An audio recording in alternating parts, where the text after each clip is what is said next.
Hello and welcome. I'm Gargi Rawat and you're watching me live on youtube.com/NDTV, and this is the channel that you must go to online where you can watch all our videos and all our programs, all our news as well. And every day we ask you, we show you what the top 5 stories of the day are and ask you to vote for them and choose which story you want to know more about, which story do you want us to go deeper into. Well, our pick of the stories today was 3 stories, of course, on pollution. Now that's of course the big issue that NDTV has been tracking over the last couple of days, especially since Sunday when pollution levels hit the highest ever in Delhi. Yesterday you had the Supreme Court cracking down on all the various governments that are involved. So that has been very interesting. And also since Monday we've had the odd even scheme coming into play. So today is the second day of that, and Aam Aadmi Party claiming it's been successful. As far as politics goes, you have Sonia Gandhi rules out supporting Sena in Maharashtra. That's what sources have told NDTV. Remember, it's been 12 days now since the election results in Maharashtra were announced. There's still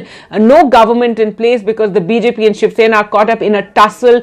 The Shiv Sena is very adamant that they want a share of the chief ministership. They want a chief ministership for one of their leaders for 2.5 years, and that is something the BJP has just not refused to negotiate on, claiming that when they had an agreement for 50-50, what they had meant was 50-50 of the portfolios and cabinet positions, not of chief ministership. So Devendra Fadnavis has said that is non-negotiable, and he's going to be the chief minister for the next 5 days. So that's been an interesting story. Yesterday you had Sharad Pawar meeting Sonia Gandhi and of course, according to sources, floating the idea of supporting a Shiv Sena led government, because the Shiv Sena with NCP and Congress support could possibly form government, but Sonia Gandhi not willing to do that. So that's been very interesting. Tamil Nadu onion prices have shot up by 100% in 2 weeks. Now this is apparently because of the rain in Maharashtra. A lot of the onions come from there, and there has been unseasonal rainfall in Maharashtra which has affected the farmers and affected agriculture there, and that is one of the reasons that you're seeing onion prices shooting up 100%. So yes, first let's talk about odd even. So it's the 3rd edition of the odd even traffic formula which being used in Delhi. This is the 3rd time it's being used, and this is where this is only is implemented on private cars. So on particular days you're only allowed odd numbered cars. That's your license plate number. If it ends with an odd number, those cars are allowed. If it ends with an even number, those cars are allowed. So yesterday was the first day of odd even, and today the Aam Aadmi Party is claiming already we're seeing the impact, because yes, it has become a lot less polluted today, but there are other factors in this. You have wind also having picked up, so that is another reason that we're seeing a lesser pollution in Delhi today. But so the Aam Aadmi Party claiming that 15 lakh cars were off the road. Whatever is said and done, that is a significant amount. And remember, cars do add a lot to the pollution, since we also have a lot of diesel cars still allowed in the capital, and that's something that activists have said to just not be allowed, diesel cars, because they're the most polluting. So there were as many as 259 people who have fined for violation of the odd even scheme. Remember, it's 4,000 rupees, that's the fine. There were some people who NDTV spoke to, like one person who'd come from outside of Delhi, from Haryana, and he claimed that he was not aware about odd even, and that's why he had been driving an odd numbered car yesterday. So he got fined 4,000 rupees, which is not a small amount. You have teams out there, 2,000 civil volunteers who are out in the streets to look out for cars that are violating the odd even scheme. You have 465 teams of Delhi traffic police also caught up with this entire exercise. There were 6,000 buses, including 650 private buses, that were pressed into service, and I suppose a lot more people using the metro services as well. I must say, I did go back by metro yesterday, and the line for the men's queue was very, very long. So yes, I think it's impacted them. Remember, women drivers are actually exempted from odd even, so we didn't have the same kind of long lines. Yesterday you had Vijay Goyal of the BJP also among those who got fined, because he held this symbolic protest claiming that the odd even scheme was just a publicity stunt. It was an election stunt and it doesn't really achieve anything, and he went out in his saffron colored SUV which was odd number to violate odd even, and he did get fined, and he made that symbolic protest. Then you had the transport minister of Delhi, Kailash Gehlot, going to meet him and reasoning with him, taking him a bouquet of flowers. So that really played out on all the media channels and in front of reporters. But yesterday you had Arvind Kejriwal, the Chief Minister, carpooling to work. You had Deputy Chief Minister Manish Sisodia cycling to work. So that was interesting to see the way that they're trying to, lead from the front. And so you had Manish Sisodia actually saying that today's air in Delhi is a lot cleaner than yesterday, that in the morning the particulate matter 2.5. Now this is the very fine particles in the air that are the most dangerous, because we ingest them or we breathe them in, they can actually go into our bloodstream. So in the morning it was 562, and he claims that by 4 p.m. it dropped to 93. And he does admit it's not just odd even scheme which has helped, but it's certainly one of the many factors that has helped counter pollution.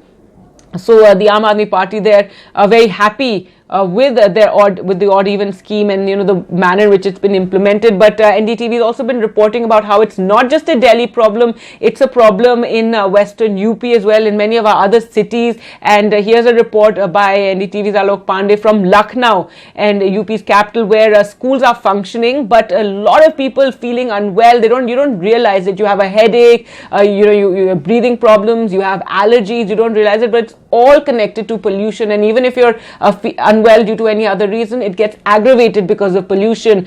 So it talks about how a lot of students take a walk every day to school, they put a handkerchief on their head, but it doesn't help. This 9-year-old child is saying she feels uneasy, I have a headache.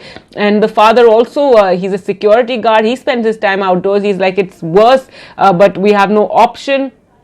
A teacher too admitting that she's been suffering from severe cold, a nasal congestion and irritation in the eyes. So that's what people in Lucknow are going through. Now remember, in Delhi, schools have been shut all this while after Diwali. Then when the pollution level started peaking, the Aam Aadmi Party government then announced that schools will be shut till Tuesday. So they'll reopen tomorrow. And then in Gurgaon as well and in Noida, you had these announcements made of schools being shut. Here in Lucknow, clearly certain steps like this had to be taken, because in UP you have Kanpur, Varanasi, Noida, Ghaziabad as the most polluted cities there, as well as Lucknow. So obviously there as well, though they may not be as big a hue and cry that we see in Delhi, because let's face it, Delhi is where all the leaders, politicians, everybody related to the top editors of the country all sit here. So yes, a lot of noises are made about Delhi, which is the capital. So it's shameful to have the most polluted capital. But at the same time, these cities also need to take urgent steps to curb the pollution that they're experiencing, because it's having an impact on the health of people. And here you can see a report from Muzaffarnagar that 29 farmers were fined in UP's Muzaffarnagar for stubble burning. Now, remember, we keep talking about stubble burning in Punjab as being one of the big causes of air pollution in Delhi, Punjab and Haryana. Punjab apparently more so than Haryana this season at least. And so this is something that really causes a lot of these pollutants in the air. And it's time UP also woke up to this issue, because even if their smoke is not coming perhaps to Delhi, but UP is one of the most polluted, especially Western UP. In fact, yesterday morning you had areas in Western UP that were higher in pollution levels than Delhi, and it doesn't get that same amount of attention. And even though in Delhi we've improved slightly, we've gone from severe to very poor, which is still very bad, but UP has actually worsened. Western UP has actually become worse than what it was yesterday. So yes, strong winds there reducing the pollution in Delhi, and the AQI levels still recorded very, very high. It was at 365 this morning in the AQI, and the AQI at Vivek Vihar, etc. were recorded at 410, 395, 3. So this is all still very high, but it's not severe. It's not those 600, 700 levels that we were seeing on Sunday. So yes, in fact, some people were even sharing pictures of 1200 in some parts, but we're going, of course, by the official numbers that come out from the government agencies. So it has come down to very poor, but just to bring it home to you as to how bad the pollution is, AQI between 0 to 50 is considered good, and then 51 to 100 is satisfactory. So imagine that we are considering that it's around 350, and that's something that is satisfactory for the moment. It's still very poor, but a big improvement since what it was on Sunday. So that is the big story right here on youtube.com/NDTV. Remember, do keep coming to this site to find out all the top stories that we're tracking. Thanks for watching. Goodbye.